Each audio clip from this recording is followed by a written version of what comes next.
मध्यंतरी एक urban cooperative बँकेवर पुण्यातल्या शेड्यूल बँकेवर साहेब आहेत, तर बातमी ये बताएंगे प्लीज.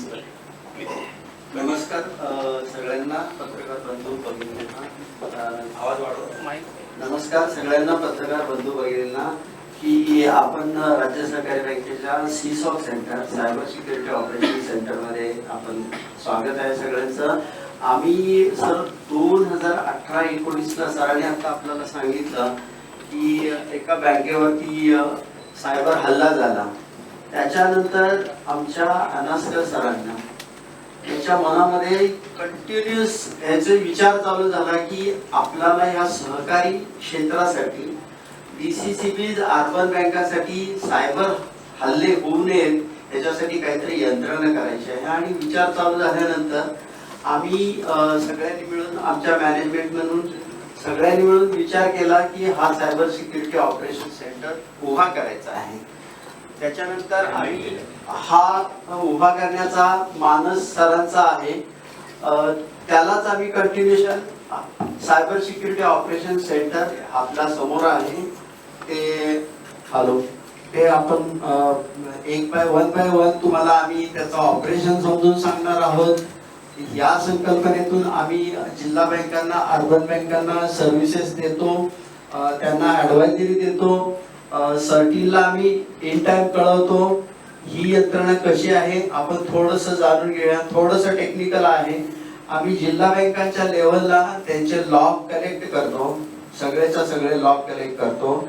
आणि AI जे माझं आर्टिफिशियल इंटेलिजन्स जे सॉफ्टवेअर आहे त्याच्यामध्ये त्याचे अनालिसिस करून लॉग आहेत ते मला इकडे फॉरवर्ड होतात. लॉग फॉरवर्ड झाल्यानंतर एक एक डॅशबोर्ड आहे आपल्याला. आम्ही मयूर आहे माझ्या बरोबर, तो थोडस एक्सप्लेन करेल डॅशबोर्ड. नमस्कार.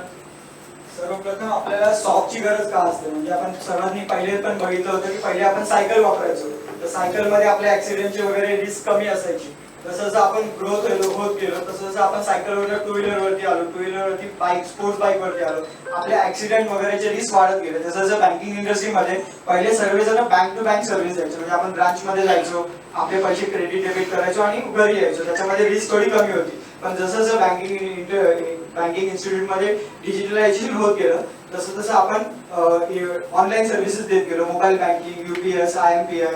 तसं मग त्याकरता जेव्हा आपण जगाला एक्सपोज होत गेलो तर त्याला सिक्युरिटीची रिस्क पण तशी वाढत गेली. तेव्हा अशी रिस्क जेव्हा वाढत जाते तेव्हा आपण त्याच्यावरती कसं नियंत्रण ठेवू शकतो, तर आम्ही त्याच्याकरता हे सिम टूल घेतलेलं आहे. या सिम टूल मध्ये तुम्ही बघू शकता इथे आपण MSC बँक, तसंच सिंधुदुर्ग कोऑपरेटिव्ह बँक आणि सीसॉक आमची स्वतःची यंत्रणा ती पण आम्ही आमच्या देखरेखीखाली घेतलेली आहे. तसं त्याच्यामध्ये जेवढे लॉग्स येतात, आता हा तुम्ही जो डेटा बघता हा पूर्ण 60 मिनिटचा डेटा आहे. त्याच्यामध्ये आपण जे इव्हेंट येतात ते 11.2 मिलियन इव्हेंट येतात आणि हे सगळे अॅनालायझेशन करतो. तुम्ही याच्या पिरामिडच्या स्वरूपात बघू शकता की आमच्याकडे आतापर्यंतचे 60 मिनिट्स मध्ये 1.19 मिलियन लॉग झाले. त्याच्यामध्ये डिटेक्ट्स आम्ही केले आणि अलर्ट आता सध्या 60 मिनिट्स पासून एक पण अलर्ट आलेला नाहीये. जेव्हा अलर्ट येतो, जेव्हा आमच्याकडे एखादं काही अटॅक्स होत असतात किंवा सायबर हल्ले आपल्यामध्ये घुसखोरी करण्याचा प्रयत्न करत असतात, तेव्हा आपण त्यांना कसं थांबवतो, तर आमच्याकडे तो अलर्ट जेव्हा जनरेट होतो तो ऑटोमेशन प्रोसेस असते. जेव्हा तो अलर्ट जनरेट झाला तर आपण त्याच्यावरती ऍक्शन घेतो की आपण याच्यावरती कुठपर्यंत आलेला आहे, कोणत्या लेअर पर्यंत ब्रीच झालेलं आहे, त्याच्यानंतर त्यांनी काय काय ऍक्शन घेतलेली, आपला डेटा आपल्या एन्व्हायरमेंटच्या बाहेर गेला आहे की नाही, हे सगळं अॅनालायझेशन करून आपण बँकांना ऍडवायझरी पाठवतो की तुम्ही आता त्याच्यावरती काय ऍक्शन घेतली पाहिजे. रिकमेंडेशन सोल्युशन पण देतो आपण त्याच्यावरती. तर आता हे हा सर दाखवतो. थोडस मागे घेऊन जातो की प्रत्येक मुवमेंटला, म्हणजे आपण बँकेत गेलो, बॅलन्स इन्क्वायरी केली, पैसे काढले किंवा बॅलन्स ट्रान्सफर केले, तर प्रत्येक ह्याचं बॅक एंडला त्याचे एक लॉग तयार होतात, हिस्ट्री तयार होती आणि त्या हिस्ट्रीवर आम्हाला समजतं की हे सस्पिशियस आहे काय आहे, त्याच्यावरती आम्ही काम करतो. म्हणजे लॉग जे येतात ते कसे येतात, म्हणजे आपण ज्याला म्हणतो की डिजिटल फुटप्रिंट, आपण प्रत्येक गुन्हेगार हा आपला डिजिटल फुटप्रिंट सोडत असतो, त्याने कुठून आलाय, त्याचं कसं एंट्री पॉईंट होता. तसंच आपल्याला इथे पण बघू शकतो की फॉर एक्झाम्पल आता हे जे ब्ल्यू लाईन आहे याच्यामध्ये सस्पिशियस काहीतरी होतं आणि तुम्ही ही बघू शकता ग्रीन लाईन आहे. ग्रीन जी लाईन आहे त्याच्यामध्ये लेजिटिमेट ट्रॅफिक आहे, म्हणजे जेन्युअनली काहीतरी आपण रिक्वेस्ट केलेली आहे, त्याचा आपल्याला रिप्लाय आलाय. फॉर एक्झाम्पल आपण गुगल क्रोम ओपन करून त्याच्यामध्ये फेसबुक किंवा काहीतरी google.com ओपन केलं तर ती लेजिटिमेट ट्रॅफिक आहे, म्हणून ही ग्रीन लाईन येते. ब्ल्यू लाईन म्हणजे त्याच्यामध्ये काहीतरी एक तर संभाव्य धोका असू शकतो, पुढे जाऊन त्याचं अटॅक मध्ये रूपांतर होऊ शकतं.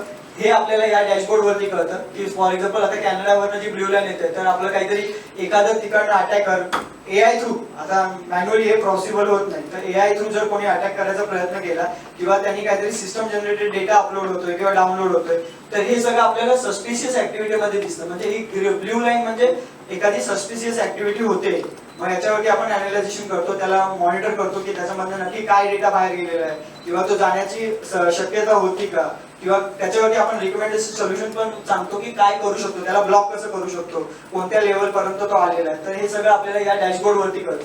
प्लस त्याचे आपले कोणते डिव्हाइसेस ज्याच्यामध्ये आपला डेटा अपलोड होतोय, आता हे नेटवर्क डिव्हाइसेस आहेत सगळे, हे विंडोजचे डिव्हाइसेस आहेत, हे सगळं आपल्याला या डॅशबोर्ड वरती कळतं. प्लस आता आतापर्यंतचे अलर्ट किती झाले, हा डेटा तुमचा आपला 7 दिवसाचा आहे, याच्यामध्ये अलर्ट 21 अलर्ट आलेले होते. तर लास्ट टाइम जसं सरांनी सांगितलं डीडॉस अटॅक आम्ही कसं वाचवला, तर डीडॉस वरती त्यांनी जर अटॅक झाला असता तर त्यांच्या सगळ्या सर्व्हिसेस हॅम्पर झाल्या असत्या. बँक 1 दिवसाकरता, 1 महिन्याकरता किंवा कदाचित 6 महिन्याकरता पण ती बंद राहू शकली असती. तर आम्ही वेळेतच त्यांना इन्फॉर्म केलं, त्याच्यावरती सोल्युशन दिले की ते काय करू शकतात, त्याच्यावरती आयसोलेशन मध्ये टाकू शकतात, काही सर्व्हिसेस घेऊ शकतात आणि या प्रकारे तो धोका आपण संभाव्य टाळू शकतो. तसंच आता आमच्याकडे अनालिसिस आणि आम्ही त्यांना सिक्युरिटी कसं प्रोव्हाइड करतो हे सांगते टेक्निकल हेल्प. त्यापासून वाचलेलं नाही आणि नुकतंच एक सुप्रीम कोर्टने एक निकाल दिलेला आहे की अशा प्रकारे सायबर अटॅक होऊन जर ग्राहकाच्या खात्यातून कोणताही पैसा जर गेला तर त्या पैशाची सगळी जबाबदारी लॉ बेलमेंट नुसार त्या बँकेची राहील. त्यामुळे तुमच्या खात्यातून सायबर अटॅक होऊन कोणताही पैसा जर गेला तर ते सगळे पैसे बँकेना भरून द्यावे लागतील. त्यामुळे अशा प्रकारे बँकांवर खूप मोठी एक जबाबदारी आहे. या सगळ्या हल्ल्यांना रोखणं, त्या बँकांना अलर्ट देणं आणि ते सगळे हल्ले परतवणं. नुकतंच मी नाव घेऊन पण सांगायला हरकत नाही, आमच्या डॅशबोर्डवर नुकतंच सिंधुदुर्ग जिल्हा बँक आम्ही एक ऑनलाईन केली होती आणि सिंधुदुर्ग जिल्हा बँकवर अटॅक झाला, तो आम्ही लोकेट केला, तो आम्ही परतवला आणि नुसता परतवला नाही तर त्याच्या संबंधी आम्ही अलर्ट देऊन माहिती देऊन पोलीस यंत्रणा माहिती दिल्यामुळं सिंधुदुर्ग जिल्हा बँकेचं खूप मोठं नुकसान होण्यापासून नुकतंच ते वाचलेले आहेत. तर या संबंधी सगळी माहिती माझी टेक्निकल टीम इथं आहे, हे मयूर आहेत, आमचे पाटील साहेब आहेत, या सगळ्यांनी अत्यंत श्रमाने हे सगळं तयार केलंय आणि याच्यावर संपूर्ण एक वर्षभर याचं टेस्टिंग फुलप्रूफ आम्ही टेस्टिंग केले पूर्ण वर्षभर आणि आता जवळजवळ 4 बँका आमच्याकडे लाईव्ह झालेल्या आहेत. सातारा लाईव्ह होतीये, पीडीसीसी लाईव्ह होतीये. त्यामुळे अशा माहिती मी जास्त आपल्याला माहिती देणं माझं महत्वाचं काम आहे. मी आमच्या संजय पाटलांना सांगतो प्लीज कंटिन्यू. सर हिंदी में थोड़ा ज़्यादा रीच होगा, हिंदी में ज़्यादा रीच होगा. भारतवर्ष में एक कोऑपरेटिव बैंकिंग सेक्टर में first time in the history of the cooperative banking sector इस तरीके का साइबर सिक्योरिटी ऑपरेशन सेंटर का इंस्टॉलेशन महाराष्ट्र राज्य सहकारी बैंक के थ्रू किया गया है. आज तक ऐसा सेंटर कोऑपरेटिव सेंटर में कोऑपरेटिव बैंकिंग सेक्टर में किधर भी नहीं है. जो कुछ है वो नेशनल बैंक में एसबीआई का है, लेकिन कोऑपरेटिव बैंकिंग सेक्टर में किधर भी नहीं है. आजकल हमने देखा होगा कि साइबर अटैक्स का परसेंटेज बढ़ता ही जा रहा है. बढ़ते पुलवामा अटैक के बाद कम से कम 10 लाख साइबर अटैक्स पूरे भारतवर्ष में विविध सेक्टर में हुए. उसमें से ज्यादातर से बैंकिंग सेक्टर में अटैक हुए. लेटेस्ट डिसीजन जो सुप्रीम कोर्ट में लिया गया उसमें क्लियर कट सुप्रीम कोर्ट ने वर्डिक्ट दिया है कि अगर किसी भी बैंक के कस्टमर के खाते से कोई भी अगर पैसा या साइबर अटैक थ्रू साइफर होता है तो उसकी पूरी रिस्पॉन्सिबिलिटी, पूरी जिम्मेवारी उस बैंक की है. उस बैंक को इतना बड़ा लॉस भुगतना पड़ता है. इसलिए हमारा जो सेंटर है ये हमारे अकेले के लिए नहीं है. ये हमने पूरे महाराष्ट्र में जितने भी कोऑपरेटिव बैंकिंग सेक्टर में जितने भी डिस्ट्रिक्ट बैंक्स हैं, महाराष्ट्र में 31 डिस्ट्रिक्ट सेंट्रल कोऑपरेटिव बैंक्स हैं. महाराष्ट्र में 476 ये अर्बन कोऑपरेटिव बैंक्स हैं. उन सबके लिए हमने ये सेंटर खुला किया है. अर्बन ये Maharashtra state cooperative bank apex bank है, एक फादरली बॉडी है, इसलिए हमने इसमें एक पैसा भी मुनाफा का ये कमाने का हमारा पॉलिसी नहीं है। जो कुछ है हमने उसको फ्री ऑफ चार्ज पूरे सेक्टर को, बैंकिंग सेक्टर को हमने फ्री ऑफ चार्ज ऑफर किया है। उनको जो कुछ करना पड़ेगा खाली लाइसेंस फी उनको देनी पड़ेगी, पर क्योंकि बहुत सारे छोटे छोटे बैंक्स है उनको इतना बड़ा कैपिटल इन्वेस्टमेंट करना किसी के लिए सीधी बात नहीं है, बहुत मुश्किल है। तो जितने भी छोटे छोटे बैंक है, 10 करोड़ के बैंक है, 15 करोड़ के बैंक है, इसके लिए हमारा कैपिटल इन्वेस्टमेंट कम से कम है 10 करोड़ के आगे जगह छोड़ के। तो इतनी बड़ी investment impossible for a small bank. तो इसके लिए हमने सबके लिए एक वेंडर 24/7 ये हमारा पूरा वर्किंग रहता है। हम उसको अलर्ट देते हैं। आज तक तुमने देखा होगा कि रिसेंटली एक डिस्ट्रिक्ट कोऑपरेटिव बैंक में अटैक हुआ, 36 करोड़ वो अटैक में उनका लॉस हुआ है। और रिसेंटली एक लास्ट वीक में एक सिंधुदुर्ग कोऑपरेटिव बैंक के ऊपर अटैक हुआ था, लेकिन वो बैंक हमारे इस डैशबोर्ड पे है, इसलिए उस अटैक को हमने ये किया, स्टॉप किया, उनको अलर्ट दिया, उनको बहुत बड़ा नुकसान होने से वो बैंक बच गई।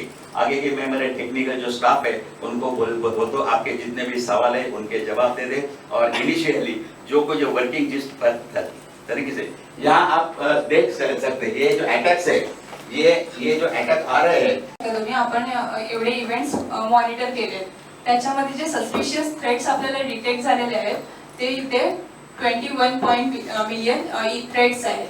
त्या थ्रेट्स मधून जे क्रिटिकल लेवलचे अलर्ट्स आहेत ते टोटल आपल्याला 7 डेज मध्ये 21 अलर्ट्स जनरेट झालेले आहेत। आता याच्यामध्ये जेव्हा आपला अलर्ट जनरेट होतो त्याच्या मीन्स जेव्हा थ्रेट्स आपले येतात, इव्हेंट्स येतात, तेव्हा मी सॉक टीम काय करते की कम्प्लिटली मॉनिटरिंग करते की कसं पर्टिक्युलर इव्हेंट्स कसे येत आहेत, त्याच्यामध्ये काही सस्पिशियस आहे का। त्याच्यावरून जर सपोज आम्हाला इव्हेंट्स अँड थ्रेट्स मध्ये काही सस्पिशियस काही भेटलं तर आम्ही सेम रिकमेंडेशन तसे इन्फॉर्म करतो क्लायंटला आणि तसं ते प्रिव्हेंट करायचं ट्राय करतो। मीन्स आपल्याला इन फ्युचर मध्ये जे अलर्ट्स येणार आहेत ते आधीच आपल्या थ्रेट्स मधूनच प्रिव्हेंट करायचं आम्ही ट्राय करतो।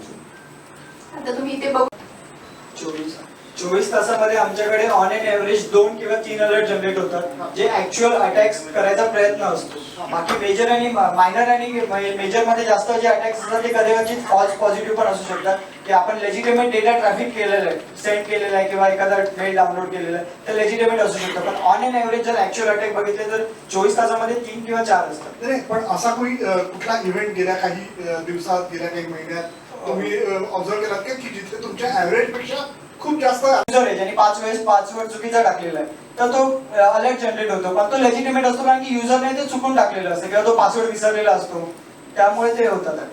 सर फॉर एक्झाम्पल एखादा युजर आहे माझा की वाशी ब्रांचला आहे तो आणि त्यांनी लॉग इन आता केलं 10:06 आणि लगेचच 10:07 किंवा 8व्या मिनिटाला तो बोरिवली ब्रांच वरून जर लॉग इन होत असेल तर हे सस्पिशियस मध्ये जातं। कारण का एकतर पासवर्ड लगेच त्यांनी फोनवरून सांगितलाय किंवा तो इथे नाही आहे, तर हे सस्पिशियस मध्ये जातात। तर ते आम्हाला इथं अलर्ट लगेचच्या लगेच समजतात।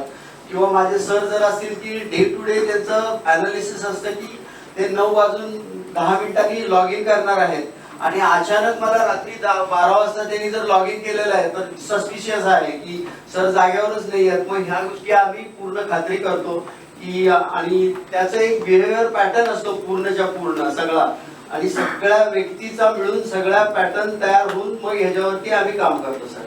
याला युजर बिहेवियर अनालिसिस असं म्हणतात, कारण प्रत्येक युजरचं बिहेवियर काय पॅटर्न मध्ये होतं हे AI बेस्ड ऍप्लिकेशन मधून ते रेकॉर्ड केलं जातं। राईट फ्रॉम डे 1 हे रेडी नसतं, ओव्हर द पिरियड त्याचं अनालिसिस होत मग एकदा ते झालं की प्रत्येक युजर कसा वागतोय हे सुद्धा आपल्याला याच्यातून समजू शकतं।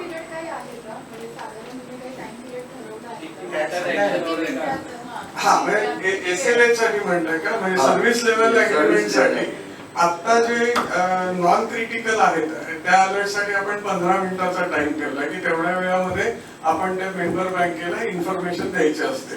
तो आता आम्ही अजून नियर रिअल टाइम आणण्याच्या ऑप्टिमायझेशनच्या प्रोसेस मध्ये आहोत की जो आता मी अनालाइज केला की पुढच्या एक किंवा 2 मिनिटांमध्ये समोरच्या बँकेला त्याचा कसा रिस्पॉन्स देता येईल याच्याबद्दल ऍडवायझरी आपण तयार करतो।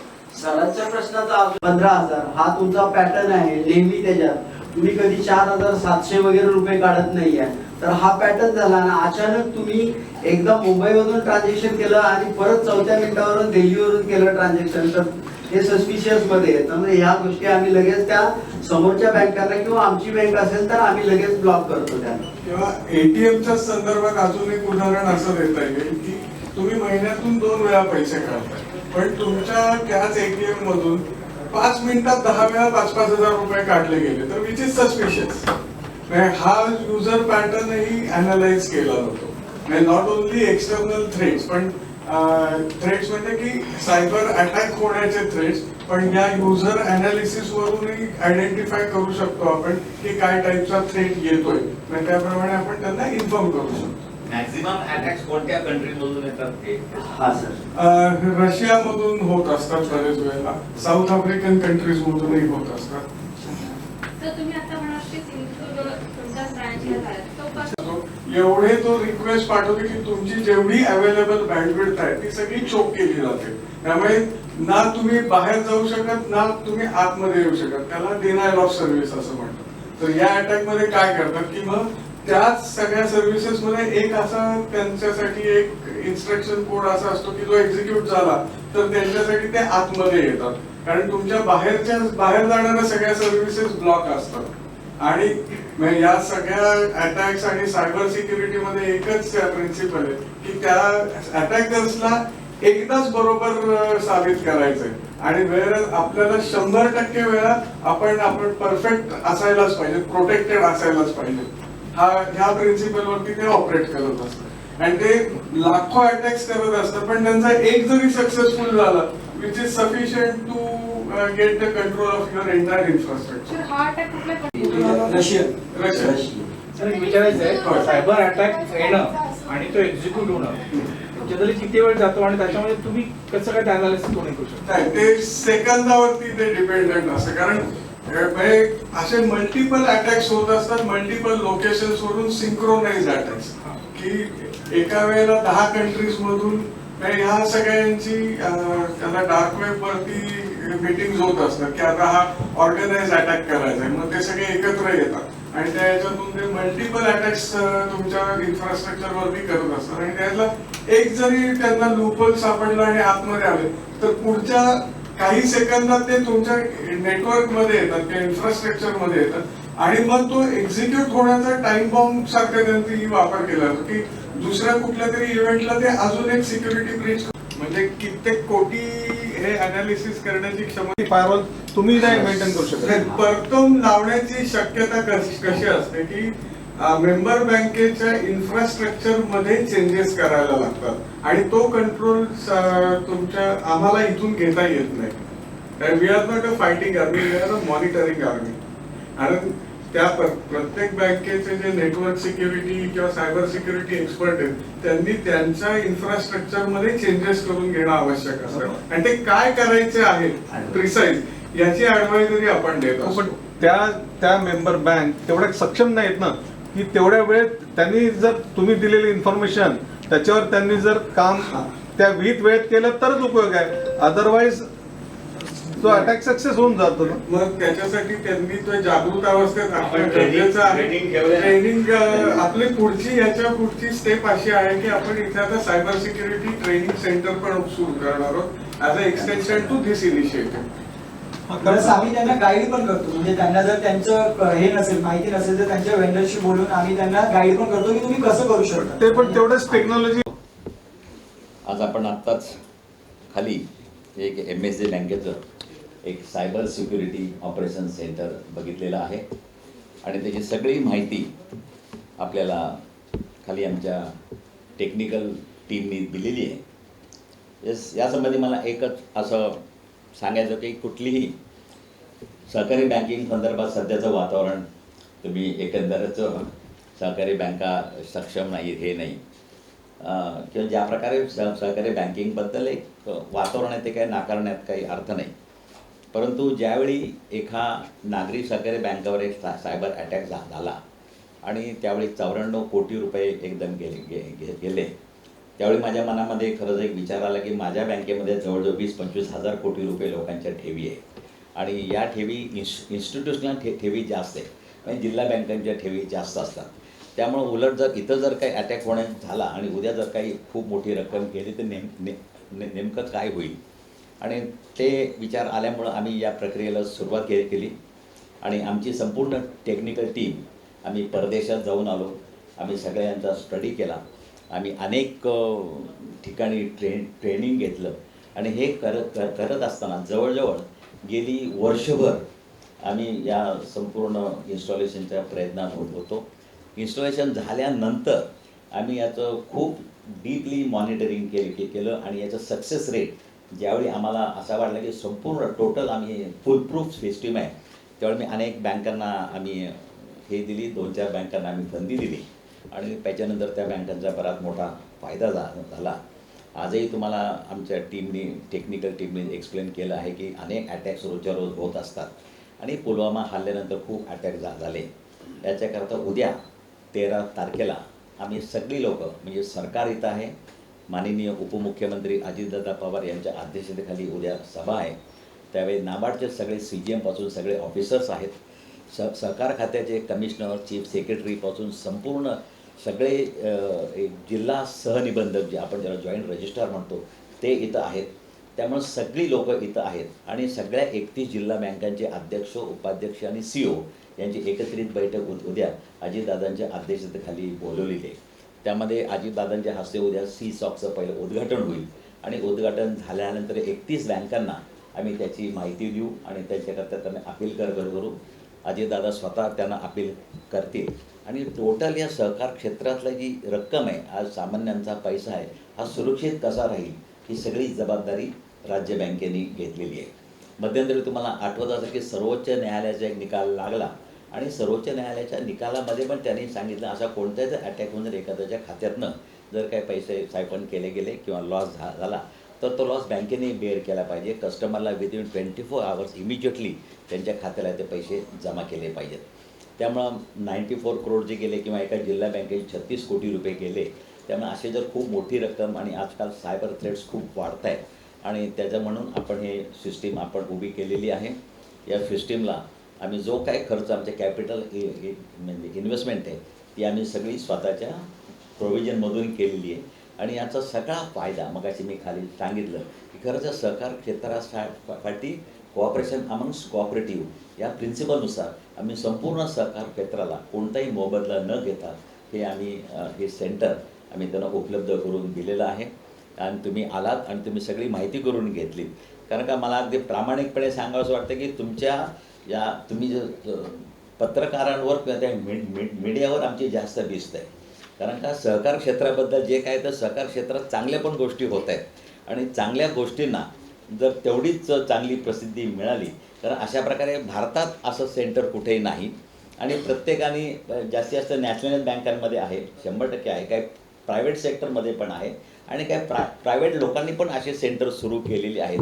पण ते सगळी प्रोफेशनल बेसिसवर आहेत, त्यांचा व्यापार करायचा बिझनेस आहे. परंतु असं कोणी फ्री किंवा कुठेही मोफत सर्व्हिस देणारं सेंटर आज भारतात कुठेही नाही. काही काही बँकांची खाजगी स्वतःची आहेत पण ती लोकांना ती ऑफर केलेली नाहीत. आणि अशा प्रकारे या संपूर्ण इमारत आमची 8 मजली इमारत ते प्रशिक्षण सेंटर आहे. आमच्याकडे भरपूर जागा आहे आणि जसं जसं बँकाची डिमांड वाढेल, जसं जसं बँका आमच्याकडे येतील, कारण एवढी मोठी इन्व्हेस्टमेंट आणि रिकरिंग कॉस्ट जास्त आहे. हे जे आमचे एम्प्लॉई आहेत हे 24/7 असतात.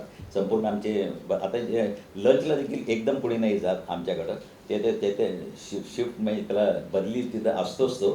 त्यामुळं इतकं सगळं सांभाळणं हे शक्य नाही. गेले वर्षभर आम्ही सक्सेसफुली रन केलेलं आहे आणि सांगायला हरकत नाही आमच्या बँकेवर पण एक पूर्वी म्हणजे ही सिस्टीम सुरू करायच्या आधी अटॅक व्हायचा प्रयत्न झाला होता. मी असतानाच अटॅक असताना प्रयत्न झाला त्यावेळी दवाई योगाने असे तो अटॅक सक्सेसफुल झाला नाही. त्यापासून आम्ही बोध घेऊन त्यानंतर आम्ही सिस्टीम डेव्हलप केली आणि या सिस्टीमला तुम्ही सगळ्या मीडियाने जास्तीत जास्त हे सहकारी बँकेमध्ये पण असं काहीतरी आधुनिक होऊ शकतं. आमचे जे एक्सपर्ट टीम आहे, आमचे जे सल्लागार आहेत पारखी, हे जवळजवळ गेली 3 वर्षापासून आमच्याकडं आहेत. आमचा हा जो मयूर आहे हे सगळे एक्सपर्ट लोक आहेत आणि त्यांना कुठेही म्हणजे आम्हाला एक भीती असते या एक्सपर्टना कुठल्याही बाहेरचे लोक इथे सक्सेसफुल इम्प्लिमेंट केल्यानंतर ताबडतोब ते रेडी जसं एखादा मनुष्य उचलतात आणि त्यांना एक जास्त पॅकेज दिलं जातं. त्यामुळं आमच्याकडचे अनेक सांगायला हरकत नाही. आम्ही IPPS थ्रू आता परीक्षा घेतो, Indian banking selection board. Indian banking through आमच्या गेल्या 6-7 वर्षापासून टोटल मेरिटवरती एक्झाम आहेत. कुठेही कोणाचा वशिला नाही, काही नाही. इंटरव्ह्यू पण IPPSची लोक घेतात. परवा माझ्याकडं एक पदासाठी त्यांना क्लार्क लेखनिक म्हणणं आम्हाला चुकीचं वाटा लागलं, म्हणून आम्ही त्यांना युनियनच्या परवानगीनं असोसिएट्स हे नाव दिलं आणि त्यांना 10% राईस दिलं. आणि आमच्याकडं 6 महिने झाल्यानंतर ते एक्सपर्टाईज झाल्यानंतर सगळ्या खाजगी क्षेत्रातल्या बँका, नॅशनलाइज बँका त्यांना पॅकेज देऊन आज उचलायला लागल्या. अशा लोकांना बॉन्ड द्या म्हणणं पण आम्हाला थोडं कठीण जातं, कारण हे सगळी एक्सपर्ट लोक आहेत. बॉन्ड द्या, हे द्या असं पण आम्हाला बरोबर वाटत नाही. त्यामुळं त्याच्याकरता आम्हाला हे चॅलेंज सगळ्यात मोठं आहे. त्यामुळं आज राज्य सहकारी बँकेची परिस्थिती आर्थिक परिस्थिती एवढी मजबूत आहे, मला सांगायला अभिमान वाटतो. आज माझा शिपाई 95,000 पगार घेतो. आज माझा शिपाई 95,000 पगार घेतो. आणि माझ्या सगळ्या युनियननी ज्या बँकेमध्ये, अजून एक सांगतो, या बँकेमध्ये पूर्वी 3200 स्टाफ होता, 3200 स्टाफ होता. आज माझ्या बँकेमध्ये 765 स्टाफ आहे. ज्यावेळी 3200 स्टाफ होता त्यावेळी बँकेचं आमचं टर्नओव्हर हा 15,000 कोटी होता आणि 765 स्टाफ असताना माझा टर्नओव्हर 62,500 कोटी आहे. म्हणजे स्टाफ तोच आहे, पण स्टाफ क्या मल्टिपलमध्ये त्यांनी हे केलं. त्यामुळे अशा स्टाफला त्यांना समाधानकारक सॅलरी द्यायला आम्हाला काहीच हरकत नाही. त्यामुळं आज आम्ही या स्टाफला एक 13.50% बोनस दिला आहे आणि युनियन मागते आम्हाला 12% आम्ही 13 देतो. आजपर्यंत कुठेही गेल्या 7-8 वर्षामध्ये युनियनचं आमचं कुठे हे नाही. त्यामुळे आमचा स्टाफ हे एकदम समाधानी आहे. पण अशी ही जी एक्सपर्ट लोक आहेत त्यांना आम्ही रिटेन केलेलं आहे आणि ते स्वतः सहकारात काम करायला इच्छुक आहेत. त्यामुळे हे अत्यंत सक्सेसफुल हे आमचं मॉडेल आहे.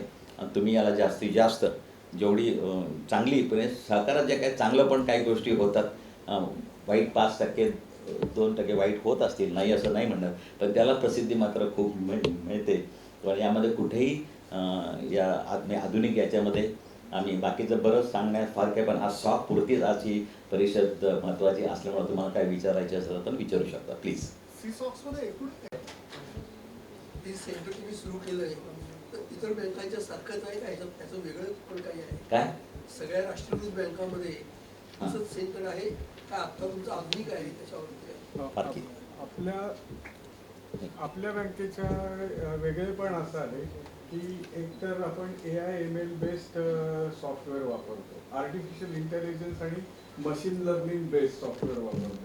आणि जे ट्रॅडिशनल सॉफ्टची जी सॉफ्टवेअर्स आहेत त्याला मॅनपॉवर जास्ती लागते, स्किलसेट जास्ती लागतो आणि ती प्रोप्रायटरी आहे, म्हणजे त्यांच्या टेक्नॉलॉजी. ही जी टेक्नॉलॉजी आहे ती ओपन टेक्नॉलॉजी आहे. त्यामुळे हॅकिंग, एथिकल हॅकर्स किंवा ज्यांना नेटवर्क सिक्युरिटी हे माहिती आहे ते लोक पटकन याच्यामध्ये ट्रेन होऊन ऑनबोर्ड करू शकतो आपण. इतर बँकांच्या स्टाफला ट्रेनिंग तुम्ही आता सीसॉकमध्ये ट्रेनर्स कसे डेव्हलप करणार आहात, किंवा या संदर्भात तुमचा प्रत्येक स्टाफ हा टेक्नोसॅव्ही होणं आवश्यक झालेलं आहे? राज्य बँकेतला जवळजवळ प्रत्येक स्टाफ हा टेक्नोसॅव्ही आहे. आम्ही त्याच्याकरता IBMशी ॲग्रीमेंट केलेलं आहे आणि IBMकडं आमचा प्रत्येक स्टाफचा ट्रेंड होतोय. पण इतरांचा स्टाफ ट्रेन करण्याकरता सेकंड फ्लोअरला आम्ही मोठी एक क्लासरूम तयार करतो. इथं त्या स्टुडंटला राहण्याची पण सोय आहे. आमच्या इथं सगळे राहण्याच्या रूम्स आहेत.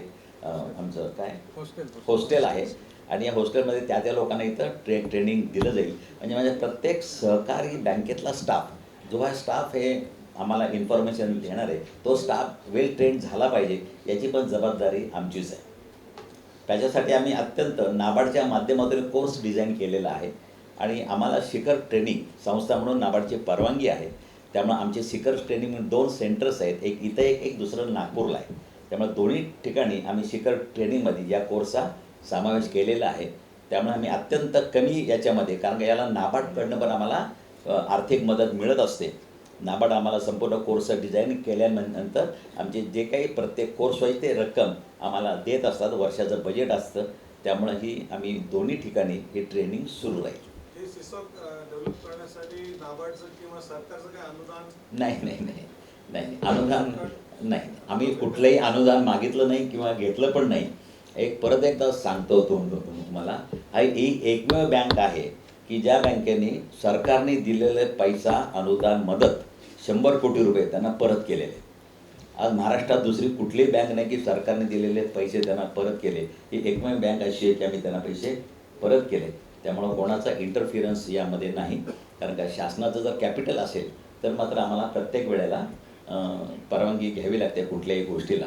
पण आता शासनाचं आमच्याकडं कुठेही भाग भांडवल नाही. शासनाचा इंटरफेरन्स तुमच्या बँकिंग सिस्टममध्ये ऑपरेटिंगमध्ये कितपत आहे, होतो का? नाही, शेवट शासनाचा इंटरफिरन्स म्हणजे काय, हे डेफिनेशन खूप वास्ट आहे, खूप वास्ट डेफिनेशन आहे. प्रामाणिकपणे बोलायचा तर कुठेही जर आम्हाला याला तुम्ही एक उदाहरण म्हणून देतो, पण टेक तुम्हाला कसं घ्यायचं ते बघा. आमच्याकडे पूर्वी एकाची बदली गेली तरी 100 लोकांचे फोन यायचे. आता ही माझ्या मतदारसंघातली आहे, हे माझं असं आहे, हे माझं तसं आहे, हे माझं तसं आहे, हे माझं तसं आहे. पण फार सगळ्यांकडून मोठमोठ्या नेत्यांकडून लोकप्रतिनिधी आहेत ते. आम्ही माझ्याकडे 6 युनियन आहेत आणि 6 युनियनचे मुंबई युनियनचे अध्यक्ष आनंदराव आडसूळ आहेत.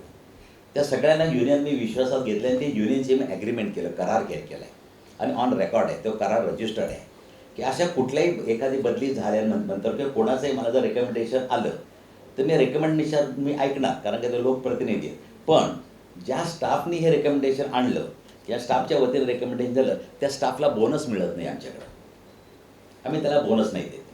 त्यामुळे आम्ही त्याला प्रोसिजर आहे, असं एखादं रेकमेंडेशन आलं की आम्ही त्या स्टाफला पत्र लिहितो, we are received a recommendation from honourable so and so regarding your transfer.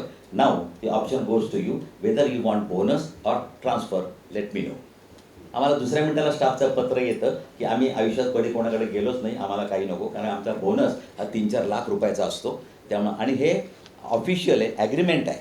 त्यामुळे मी सगळ्या स्टाफला सांगतो या ॲग्रीमेंटला मी डेव्हिएट करू शकत नाही, कारण जो इक्वॅलिटी आहे सगळ्या लॉला सेम आहे, मी तुम्हाला नाही करू शकत. त्यामुळे कोणी असं आलं की पहिलं पत्र त्या स्टाफला जातं आणि मग त्या स्टाफला बदली पाहिजे असेल तर आम्ही बोनस नाही देत. आणि याशिवाय मागच्या वेळेस 6 लोकांना बोनस दिलेला नाही, त्यामुळं बोनस मेजर असतो, मोठी अमाऊंट असते. त्यामुळे अशा प्रकारे आम्ही सिस्टीम राबवतो. त्यामुळं तुम्ही 1100 कोटीतली बँक 7,000 कोटीच्या नफ्यात आणलेली आहे, शासनाचा डोळा त्या पैशावर पडल्यावर कसलं 7,000 कोटी नफ्यात आहे शिखर बँक, हे सरकारला कळल्यावर मग लाडकी बहीणचा वापर होऊ शकतो? नाही, शेवट असा आहे तुम्हाला म्हणून सांगतो, कुठलीही बँक, ही राज्य सहकारी बँक असू दे, कुठलीही बँक असू दे, ही रिझर्व्ह बँकेने लायसन्स दिलेली स्वतंत्र इन्स्टिट्यूट आहे, याच्यावर कुठेही नाही. यावर काही अनेक ठिकाणी राजकीय विचाराचे लोक असू शकतात त्या बोर्डावरती, किंवा कुठल्या विशिष्ट पक्षाची लोक असू शकतात. याचा अर्थ ती बँक त्या पक्षाची होत नाही. त्या बँकेवर आमचा रेग्युलेटर RBI आहे, आमची सुपरवायझरी अथॉरिटी नाबार्ड आहे. आमच्या नाबार्डकडनं दर पिरियडिकली इन्स्पेक्शन सुरू असतं आणि रेग्युलेशन आमचं सरकार नाही. मध्यंतरी कुठल्या तरी वेबसाईटवर एका मोठ्या वकिलांनी सांगितलं की इथलं प्रत्येक लोन सरकारकडनं मंजूर होतं. आम्ही त्याला उत्तर दिलं, मी त्याला माहीतच नव्हतं. लोकांचा तर गैरसमज आहे. इथं स्वतंत्र नियम आहेत, स्वतंत्र नाबार्ड आणि RBIचे रेग्युलेशन्स आहेत. आणि नाबार्डचे एक शेवट असा आहे की डायरेक्टिव्स आणि गाईडलाईन्स, आणि त्याचं व्हायलेशन केलं तर दंड होतो. आज 7 वर्षामध्ये आमच्या बँकेला एकदा दंड झालेला आहे. ते कशा करता, एक तर सिंपल गोष्ट आहे की एक लोन दिलं गेलं आणि त्या लोनला जे कार लोन होतं, लोन बंद झालं, पण ते RCTC आम्ही घेतलं नाही, म्हणून आम्हाला यू वोंट बिलीव्ह इट, मी रेकॉर्डवर सांगतो 36 लाख रुपये दंड झाला. इतक्या मायन्यूट गोष्टीला पण दंड होऊ शकतो, कारण त्यांचं म्हणणं असं तुम्ही एंड यूज सर्टिफाय नाही केला, तपासला नाही, त्याच गोष्टीकरता पैसा वापरला गेला का नाही हे तुम्ही बघितलं नाही, ते तुमचं काम आहे. लोन जरी बंद झालेलं असलं तरी ते डायव्हर्सिफिकेशन झालं असण्याची शक्यता आहे. त्यामुळे इट्स ए व्हायलेशन. आजकाल तुम्हाला माहिती आहे RBI छोट्या व्हायलेशन, KYC नाम असेल तुम्हाला बंडाची रक्कम येते, आणि अशा प्रकारचा दंड झाला तर वेल मॅनेजर फिनान्शियली साऊंड बँक या डेफिनेशनमधून तुम्ही बाहेर पडता आणि तुम्हाला कुठलीही परवानगी मिळत नाही. आज मात्र ते पूर्वीचं तर एक 6 वर्षापूर्वीच ते इन्सिडन्स आहे, त्याच्यानंतर मात्र आमच्याकडनं एकही व्हायलेशन नाही. आणि त्या आधारेच रिझर्व्ह बँकेने या बँकेला 500 कोटी रुपयाचे बॉन्ड फ्लोट करायला परवानगी दिली अशी एकमेव राज्य सहकारी बँक आहे भारतातली. आज दुसऱ्या कुठल्याही बँकेला आम्ही 500 रुपयाचे बॉन्ड फ्लोट पण केले आणि असे बॉन्ड फ्लोट करायचे असेल तुम्ही वेल मॅनेजर डेफिनेशनमध्ये बसलं पाहिजे. रिझर्व्ह बँकेने ज्यावेळी आम्हाला परवानगी दिली त्यावेळी आम्ही त्यांचे सगळे निकष पाळतो असं त्याचा अर्थ आहे. स्टेट में कुल कितने ऐसे कोऑपरेटिव बैंक है जिनको आप एकोमोडेट करने वाले हो, सिक्योरिटी साइबर सिक्योरिटी प्रोवाइड करने नहीं, अभी तक हमने खाली महाराष्ट्र को कॉन्सेंट्रेट किया है, खाली महाराष्ट्र. वाले? स्टेट की बात। स्टेट की नहीं, स्टेट पूरे महाराष्ट्र स्टेट में कितने कोऑपरेटिव हाँ डिस्ट्रिक्ट बैंक तो है? हमारे 31 डिस्ट्रिक्ट सेंट्रल बैंक्स है, 31 बैंक्स है, उनके सबको हम अकाउंटेट करने जा रहे हैं, सबको, किसी को भी हम ये करेंगे नहीं. लेकिन उसमें से जो बड़ी बड़ी बैंक्स है, अब इसमें PDCC लार्जेस्ट बैंक है, PDCC Pune district cooperative bank है, उनको हम पहले अभी सातारा है, सातारा उसके नंबर 2 को है. दोनों हम अभी उन्होंने हमको अप्रोच किया है, दोनों अभी हमारे इसमें बोर्ड पे आ रहे हैं. सिंधुदुर्ग है, जितनी बड़ी बैंक्स है, कोई छोटी बैंक भी है, डिस्ट्रिक्ट कोऑपरेटिव बैंक्स है, चंद्रपुर है उधर एक, और कुछ वीक बैंक्स भी है, वो बाद में वो ये होगी, वो ऑनबोर्ड होने वाली है. लेकिन हमारा पहला कॉन्सेंट्रेशन है all 31 district cooperative bank will join this forum. आपने एक सेकंड. आपने एक चीज कहा कि ये जो साइबर जितना प्रोटेक्शन है बैंकों का वो बहुत ही रिस्की है, और उसके लिए जितने भी हाई स्किल्ड आपके पास वर्कर हैं, जो भी एम्प्लॉई हैं, आप कह रहे हैं कि किसी भी बैंक से कोई भी चार्ज नहीं लेंगे, ये पूरा निःशुल्क है. तो इसे मेंटेन कैसे किया जाएगा? ये जो एक्सपेंस है कैसे मेंटेन किया जाएगा? वो हमने कौन आपको support हर ईयर में हमारा जितना प्रॉफिट है उसमें से 1% हम उसको मराठी में बोलते हैं सहकार कृतज्ञता निधि. हम उसको हमको उस आप समझ गए होंगे उसका मीनिंग क्या है. कोऑपरेटिव में अपेक्स बैंक है, तो हमारी नैतिक जिम्मेवारी है, हमारा इथिकल ये है वो, इसके लिए हमने प्रॉफिट में से एक कुछ अमाउंट हमने ये करके रखे प्रोविज़न किया है. हमने स्टाफ के लिए भी प्रोविज़न किया है. स्टाफ के लिए 0.5% देना, हाँ 0.25 स्टाफ के लिए हमने रखा है. जिनके भी ऑपरेशन है जो कुछ है उसमें से हम देते.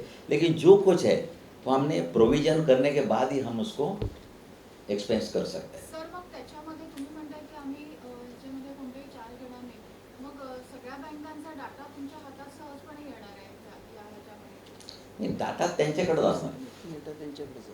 या बँकांचा डेटा येणार म्हणजे काय, त्यांच्या खात्यांची माहिती वगैरे येणार फक्त नाही. logs. आपल्याकडे फक्त लॉग्स येणार आहेत आणि त्या लॉग्स मध्ये फक्त IP ॲड्रेस असतो, त्याच्यामध्ये खातेदाराचं नाव किंवा हे काही नसतं.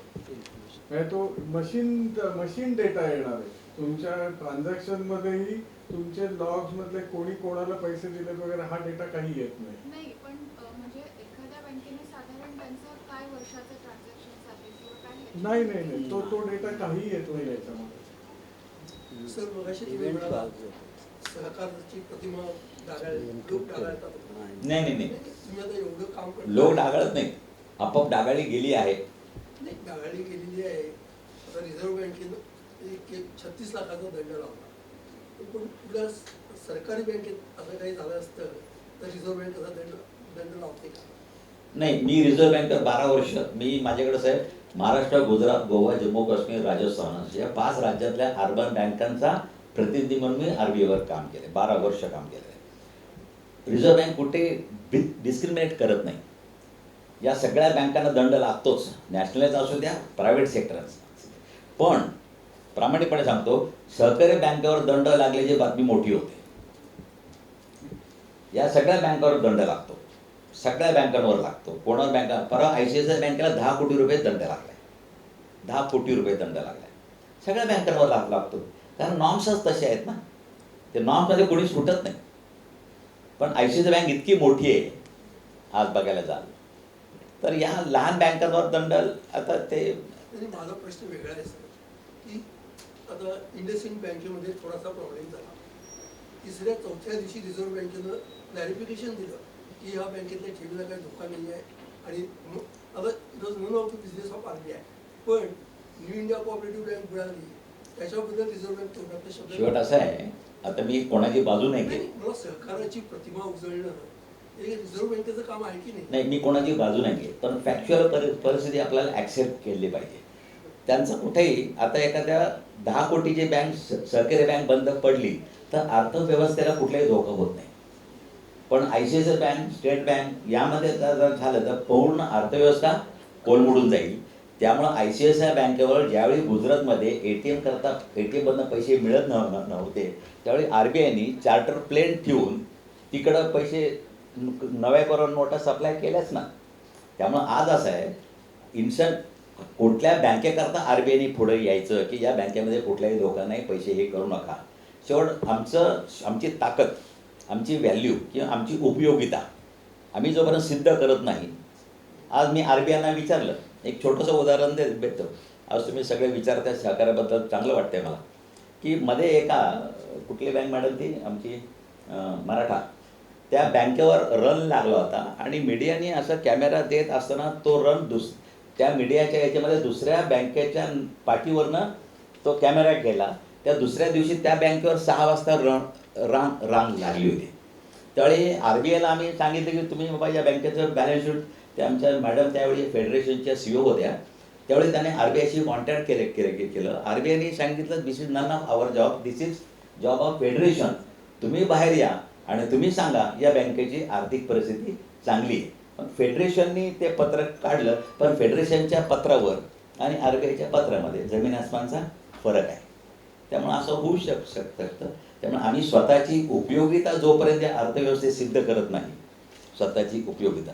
आता आमची उपयोगिता आहे ग्रामीण रुरल इकॉनॉमीमध्ये खूप आहे. हा रुरल इकॉनॉमी बघायला जाल तर शेती कर्जाचं वाटप या जिल्हा बँका आणि अपेक्स बँक तुम्ही बघायला जा पर्सेंटेज 98% आहे.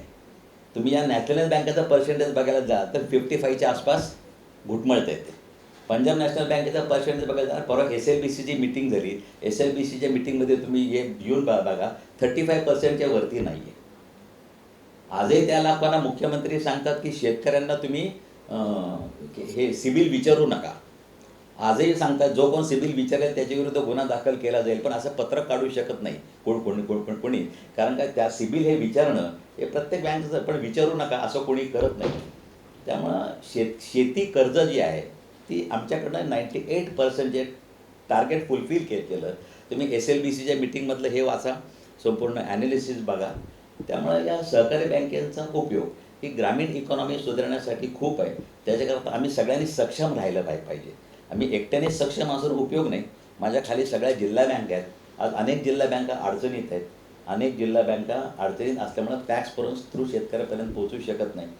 त्यामुळं या सगळ्यांना सक्षम करायचं आम्ही एक ठरवलेलं आहे. कसं यश येईल, टप्प्याटप्प्याने येईल, एकदम तर काही येणार नाही. त्यामुळे आधी आम्ही 2 जिल्हा बँका आम्ही आता आहेत, नागपूर आणि नाशिक आमच्याकडे. त्याच्यानंतर हळूहळू टप्प्याटप्प्याने आम्ही पुढे जाऊ. सरकारचा विषय काढला म्हणून म्हणजे आता सिसॉकचा विषय आहे, परंतु लोकांमध्ये किंवा ग्राहकांमध्ये राष्ट्रीयकृत बँक अकाउंट उघडायचं तर लोकांमध्ये सहकाराबद्दल एक अविश्वास किंवा एक भीती निर्माण झालेली आहे की सहकारी बँकेत मी अकाउंट उघडलं तर त्याचं भवितव्य कसं राहणार आहे. हा एक लोकांच्या मनात फार मोठा प्रश्न पडतो. तर लोकांची हा समज तुम्ही कसा दूर करणार आणि ॲज अ शिखर बँक म्हणून तुम्ही भविष्यात तुमची वाटचाल काय ठेवणार आहात. तुमचे मॅन पॉवर जी तुम्ही 3500 स्टाफ म्हणतात तो 800वर आलेला आहे. भविष्यात तुम्ही अजून तुमच्या शाखा वाढवणार आहात, तुमचं मनुष्यबळ वाढवणार आहात आणि सहकार्याची वृद्धी कशी करणार. नाही, यामध्ये थोडक्यात आहे आम्हाला शाखा वाढवायला जास्त हे नाही, कारण का रिझर्व्ह बँकेच्या नियमानुसार, नाबार्डच्या नियमानुसार आम्ही DCCBशी कॉम्पीट करू शकत नाही. इथं DCCB आहे तिथं अपेक्स बँक ब्रांच ओपन करू शकत नाही. आम्हाला ते DCCBच्या माध्यमातूनच पुढं जावं लागतं. त्यामुळं आमच्या ब्रांचेस जरी कमी असल्या तरी आमचा टर्नओव्हर आम्ही लोनिंग DCCBला करतो. आज आम्ही DCCBच्या माध्यमातून आम्ही खालपर्यंत जातो. त्यामुळे DCCBला स्ट्रॉंग करणं हे आमचं अपेक्स बँकेचं खरं काम आहे, सक्षम करणं. त्यामुळे आम्हाला बाकीच्या कमर्शियल बँका, बाकीच्या बँकांसारखं आमच्या हजारो शाखा उघडून त्या शाखेतनं हे करणं हे आमचं तसं काम नाही. आम्हाला ही जी रुरल इकॉनॉमी आहे त्या 3 टायर सिस्टीम ज्याला म्हणतो ती सक्षम करायचं काम आमचं आहे. त्यामुळे आम्ही ते व्यवस्थितपणे करतो, कारण या सगळ्या जिल्हा बँका आम्हाला लिंक्ड आहेत. त्यामुळे आम्ही प्रत्येक जिल्हा बँकेला, पूर्वी तुम्हाला माहिती आहे की या जिल्हा बँकेचं ऑडिट अपेक्स बँकेकडं होतं. नाबार्डची स्थापना झाल्यापासून ते नाबार्डकडं सुपरवायझरी रोल गेला आहे. त्यामुळे आमच्या सगळ्या ॲडवायझरी, आमच्या सगळे पॉलिसीज या सगळ्या जिल्हा बँकाला ॲडॉप्ट कराव्या लागतात. त्यामुळे आमच्या दर 3 महिन्यातनं एकदा या सगळ्या जिल्हा बँका, नाबार्ड आणि माझ्या अध्यक्षतेखाली दर 3 महिन्यातनं एकदा मिटिंग असते. त्यामुळे सगळ्या जिल्हा बँकांना आम्ही सर्व्हिस काय काय त्यांना गरज असेल ते करत असतो. त्यामुळे जिल्हा बँकांचं सहकार सक्षम करणं हेच आमचं काम आहे सध्या. त्यामुळं प्रॉफिट कमवणं हे असं नाही. आज आम्ही बघा, काल एक शेतकऱ्यांकरता एक आम्ही स्कीम काढली. या शेतकऱ्यांना आम्ही ब्लॉकचेनच्या माध्यमातून 4थ्या मिनिटाला लोन दिलं जातं, शेतकऱ्याच्या खात्याला पैसे दिले जातात. शेतकरी मला बघत नाही, मी शेतकऱ्याला बघत नाही. शेतकऱ्याचा माल वकार महामंडळाच्या गोडाऊनमध्ये गेल्यावर त्याचं व्हॅल्युएशन वकार महामंडळ करतं आणि ब्लॉकचेनच्या माध्यमातून 5व्या मिनिटाला 80% रक्कम त्याच्या खात्याला जमा होते. त्यामुळे शेतकऱ्याचं एक्सप्लॉटेशन थांबलं. अशी भारतात पहिली स्कीम आम्ही केली. सरकारला मध्ये घेतलं, वकार महामंडळाला त्यांच्याशी ॲग्रीमेंट केलं. आता मी 200 किती कोटी वाटले 220 कोटी रुपये आम्ही लेंड पण केले. कारण का शेतकऱ्याला पीक उत्पन्न झाल्याबरोबर ते जो कोण व्यापारी असतील त्यांना पैसे लगेच लागतात. त्यामुळे ते कमी किमतीला ते विकत घेत होते. आम्ही त्यांना 5व्या मिनिटाला लोन दिलं आहे. आज 5व्या मिनिटाला ब्लॉकचेनचं एक ही आधुनिक तंत्रज्ञानाचं ही एक खासियत आहे. आणि ते आम्हाला बघत नाहीत. त्यांना आमच्या बँकेत असायलाच पाहिजे असं नाही, पण 5व्या मिनिटाला पैसे त्याच्या खात्यात जमा होतात. विकताना ज्यावेळी भाव वाढेल त्यावेळी वकार महामंडळ ते ई ऑप्शन करतं. ई ऑप्शनमध्ये आमचे पैसे आणि आमचं व्याज हे वसूल केलं जातं. अशाच प्रकारचा प्रयोग आम्ही विदर्भातल्या कॉटन इंडस्ट्रीकरता करतो आहे. आत्ता कॉटन फेडरेशनला आम्ही मध्ये घेतलेलं आहे. कारण त्यामध्ये लहानसा ते कापूस उद्योजक आहे. ते 100 लोकांचा आम्ही ब्लॉक केलेलं आहे आणि त्या लोकांचं जिनिंग प्रेसिंग एकत्र करून त्या बेलच्या अगेन्स्ट आम्ही 80% पैसे देतो. त्यामुळे त्यांना मोठा खरेदी म्हणजे रिलायन्स पण त्याला परचेसर मिळायला लागला आहे. छोट्या कापूस उद्योजकांना ते मिळत नव्हतं. अशा नवीन स्कीमच्या माध्यमातून आम्हाला एकंदरीत आमचा एम शेतकरी आहे, पिता आहे आणि त्यामुळं नुसता प्रॉफिट कमवणं हा उद्देश नाही आहे आमचा. त्यामुळे अशा नाविन्यपूर्ण स्कीम आम्ही केलेल्या आहेत. मला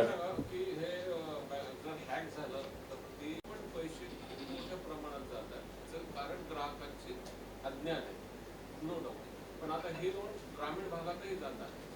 कुणी लॉटरी आहे, कुणी काय शेअर मार्केट आहे, जे काय आहे, तर त्याच्यासाठी एवढं तुम्ही सांगताय, मग त्या गोष्टीसाठी पुढाकार काही आहे, काही चान्सेस? आम्ही बघा, आम्ही बँकिंग साक्षरता प्रतिष्ठान म्हणून एक माझं प्रतिष्ठान आहे. तुम्ही लोकसत्तेमध्ये बघायला जाल तर सेकंड पेजला रोज एक ॲडव्हर्टाईज येते आमची MSCI बँकेची. आम्ही बँकिंग अवेअरनेस देतोय लोकांना की कसं बँकिंग केलं पाहिजे. तुम्ही रोज बघा, रोज 365 दिवस बँकिंग साक्षरता प्रतिष्ठान अवेअरनेस देतो. आम्ही स्कूलमध्ये बँकिंग शिकवतो जाऊन. आत्ता स्कूलमध्ये आम्ही डेमो बँकिंगची तयारी ठेवली. आम्हाला 100 बाय स्क्वेअर फुटाची जागा द्या. MSCI बँकेच्या खर्चाने आम्ही तिथं बँकिंगचा सेटअप उभं करतोय. त्यामुळे हे आम्ही आणि असा सेटअप एक सातारला रयत शिक्षण संस्थेमध्ये उभं केलेलं आहे. त्यामुळे छोट्या छोट्या गोष्टी आहेत. हे बँकिंग वेगळं आहे. आमचं एक सोशल बँकिंग आहे. त्यामुळे सोशल बँकिंगमध्ये असून देखील आमची फिनान्शियल पोझिशन एकदम स्ट्रॉंग आहे. याचा पण आपल्याला विचार करायला पाहिजे.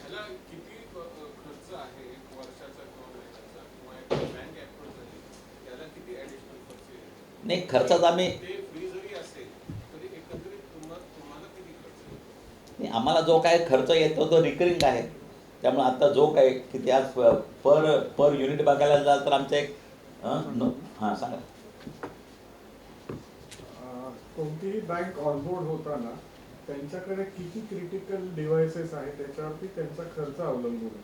आता समजा आपण एक छोटी बँक घेतली की 50 डिव्हाइसेस आहेत, तर त्यांना पर डिव्हाइस फिक्स्ड कॉस्ट ही 9,000 रुपयाच्या आसपास येते आणि त्याची रिकरिंग कॉस्ट जी आहे पर डिव्हाइस पर इयर ही 26,000च्या आसपास येते. मग जसजसे तुमचे नंबर ऑफ डिव्हाइसेस वाढतील तशी रिकरिंग कॉस्ट ही मार्जिनली कमी होत जाते. म्हणजे 200 डिव्हाइसेसची एखादी बँक असेल तर त्यांची रिकरिंग कॉस्ट ही 26,000च्या ऐवजी 24,000 24,250 एवढी येते. आता त्यांना बेनिफिट काय, तर त्यांना जे इन्फ्रास्ट्रक्चर आहे ते त्यांना उभं करायचं नाहीये. त्याच्यानंतर त्यांना जे मॉनिटरिंगचे जे सायबर सिक्युरिटी एक्सपर्ट आहेत हे त्यांच्याकडे असणं गरजेचं नाहीये.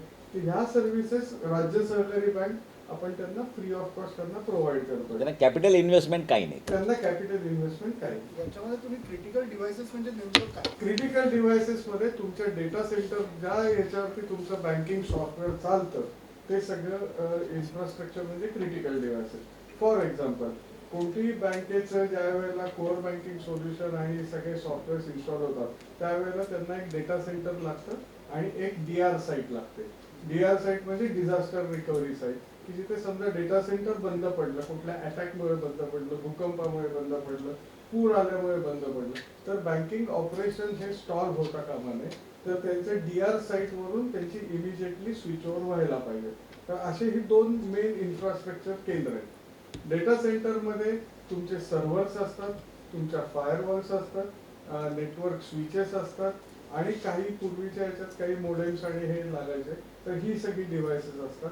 त्यानंतर कोर राउटर्स असतात की ज्याच्यावरून तुमच्या ज्या कनेक्टिव्हिटीज येतात की प्रत्येक ट्रान्झॅक्शन टाईपसाठी त्या रेग्युलेटरी बॉडीजच्या डेडिकेटेड कनेक्टिव्हिटी तुम्हाला घ्यायला लागतात. म्हणजे फॉर एक्झाम्पल तुमचे RTGS NEFT असेल तर त्यासाठी एक डेडिकेटेड कनेक्टिव्हिटी आहे. IMPS हे ट्रान्झॅक्शन असेल तर त्यासाठी वेगळी मेंटेन करायला लागते की रिडंडन्सीमध्ये प्रायमरी सेकंडरी अशा वेगवेगळ्या कनेक्टिव्हिटीसाठी काही नेटवर्क डिव्हाइसेस असतात. ही सगळी डिव्हाइसेस आणि सर्व्हर्स हे सगळे क्रिटिकल डिव्हाइसेस आहेत. आणि तुमच्या प्रत्येक ब्रांचला बँकेच्या ब्रांचेसला एक एक फायरवॉल असते, ती क्रिटिकल डिव्हाइसमध्ये येते. तुमचे खरंच मनापासून मी आभार मानतो.